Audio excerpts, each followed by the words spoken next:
Monica. It's Safe Kids Month this month, and we're talking about car seat safety a little bit. I know you have a class coming up, but let's talk a little bit about the different sizes of car seats and exactly what, how to keep our kids safe.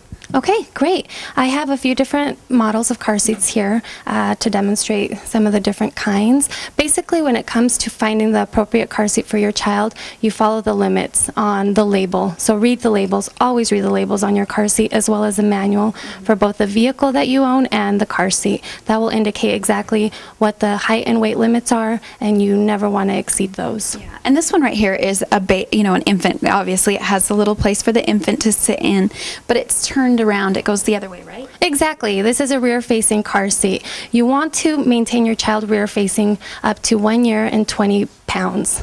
Minimum, but the recommendation is to maintain them rear-facing as long as possible without exceeding those limits, the height and weight.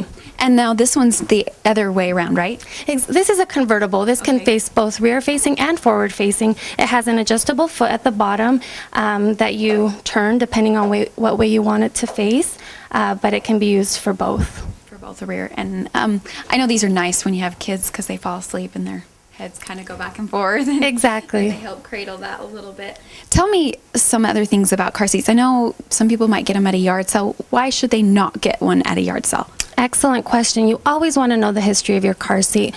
When people get used car seats, they may not know the past, how it was used, whether it had been involved in a car accident previously, what kind of treatment it's had. So you always want to know the history of it. So purchase a new car seat.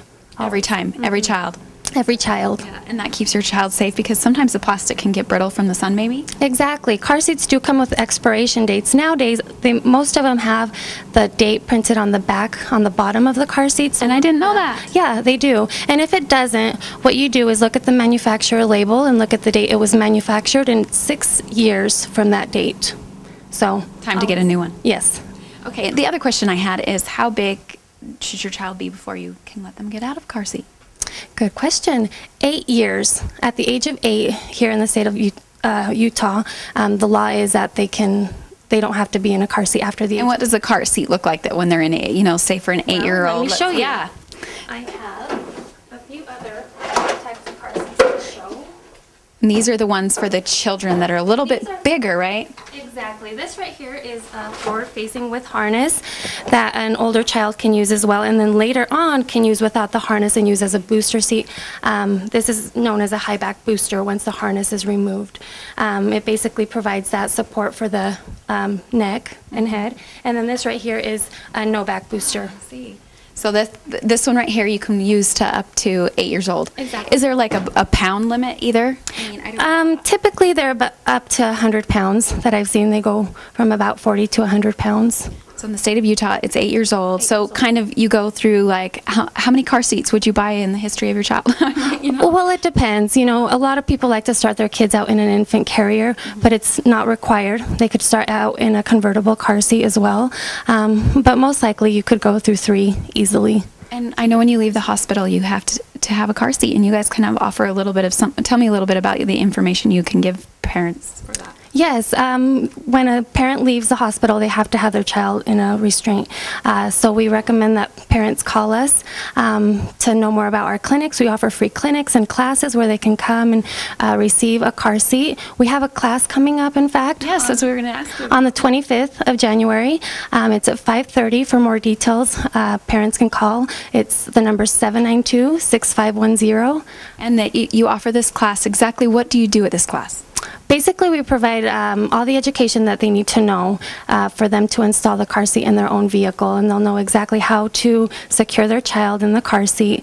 All their questions will be answered. The car seat will be registered with the company that the car seat was made by. And so you can get in this. If you get into this class, you get the car seat with the class. Is that what you're saying? Exactly. So there is a registration fee. It's a $35 registration fee. But what a good deal for a car seat. Exactly. Yes. That's very affordable. It is. So we invite parents to come, caregivers, parents, grandparents. It's a great opportunity. And what day is that again?